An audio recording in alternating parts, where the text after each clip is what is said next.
Briefly, we have, and have had for 40 years, a very vibrant trade finance business in Algeria, so we're always very happy to welcome guests, whether they are clients or not, friends of the embassy, members of the UK ABC, and others who are known to members of the panel. So we very much look forward to it's true, I think, that UK ABC has been competing for this space for a while with other groups who are interested in representing British trade in Algeria.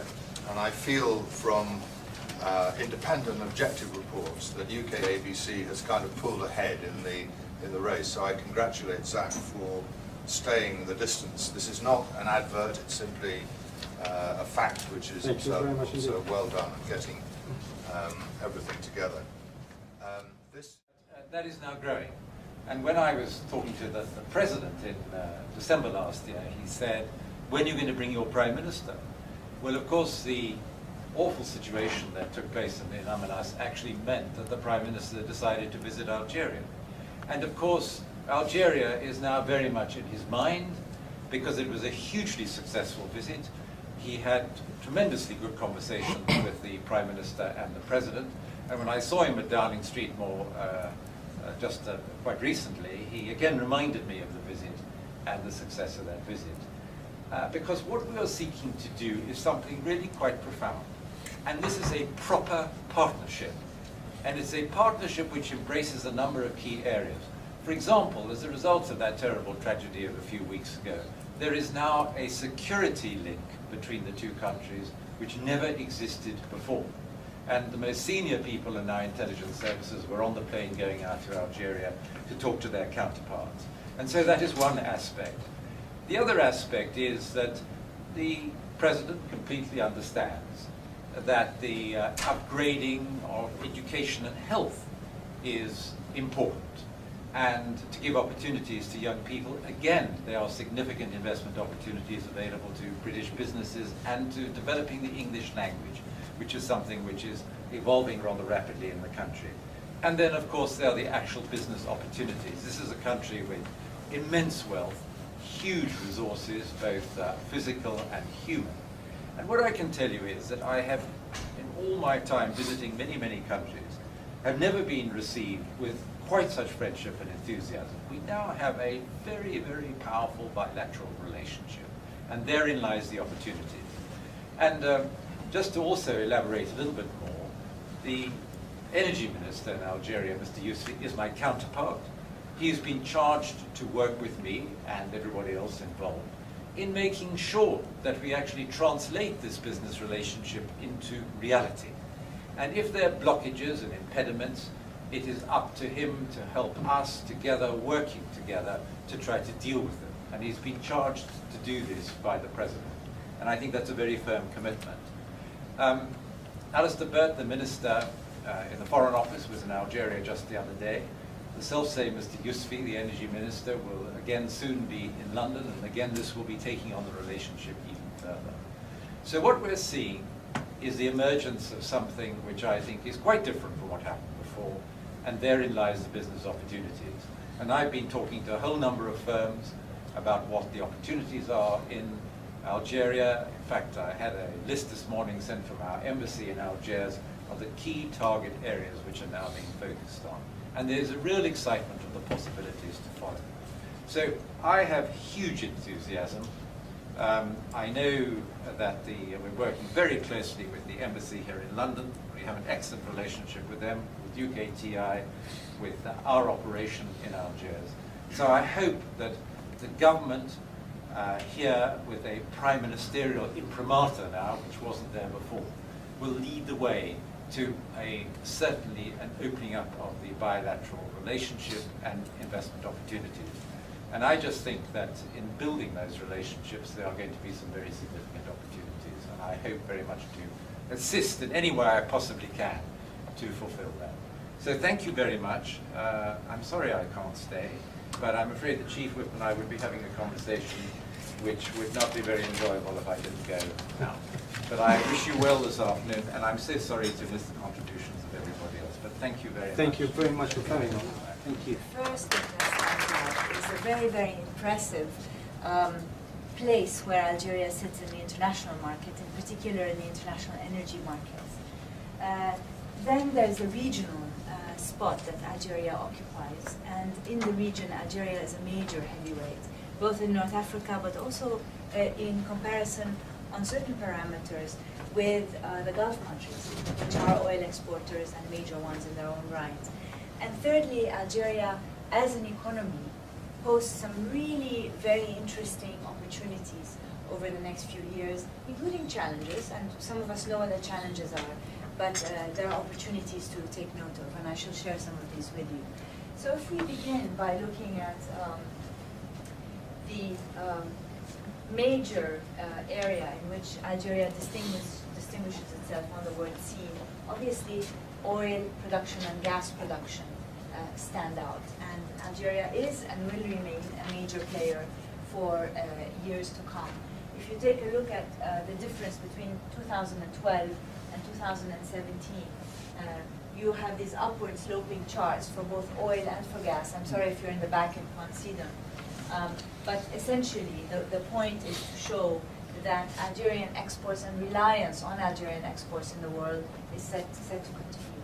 Now, if we look beyond the conventional energy story, the next question in energy markets in the world today has to do with shale oil and shale gas. Only 5 years ago, we didn't have a very good picture of what shale gas would apply for energy markets, and now we're on the verge of observing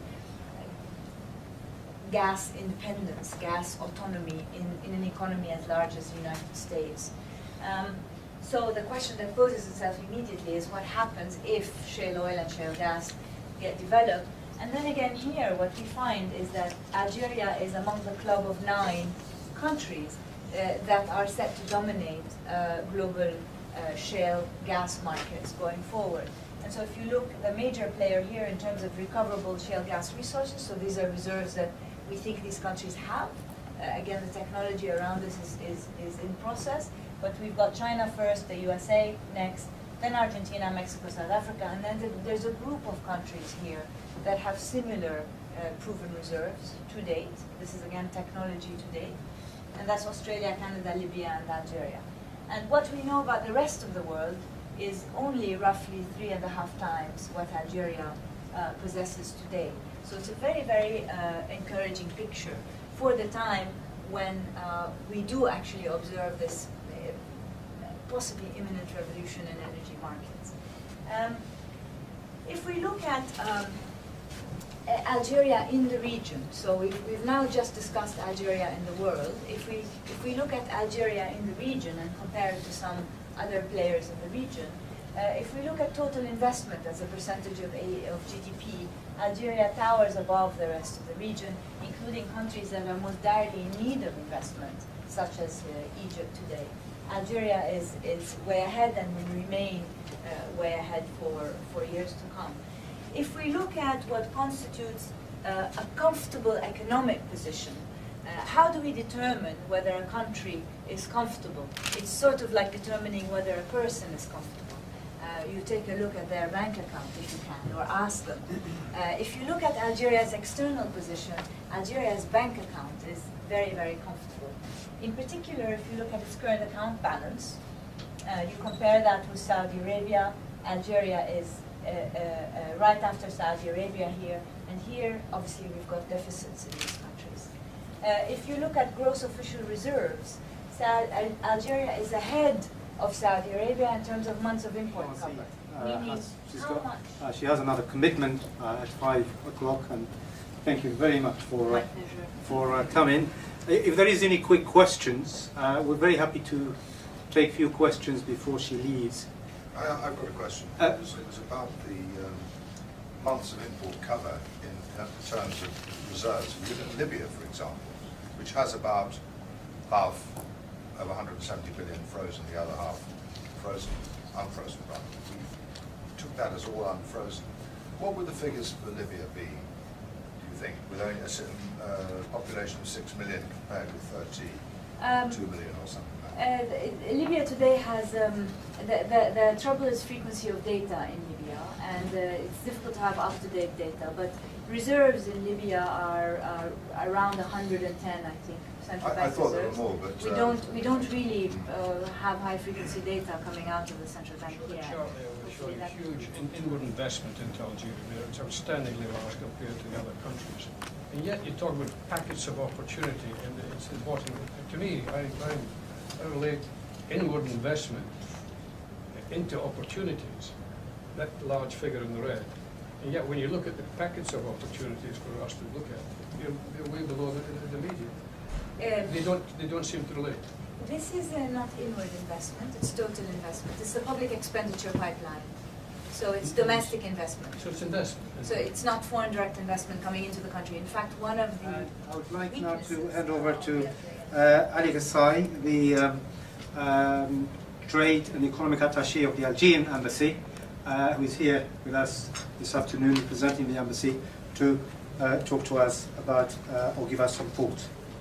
Thank you very much.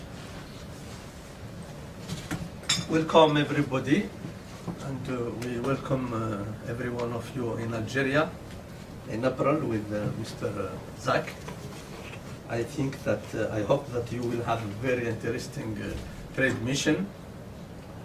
I want to add something for the expose to say that the GDP of Algeria for the last year, 2012, was $192 billion, and that the reserves of currencies is $198 billion, and that the program for public investment 2010-2012 has a big envelope, financial envelope of $286 billion. This is 2010 to 2014.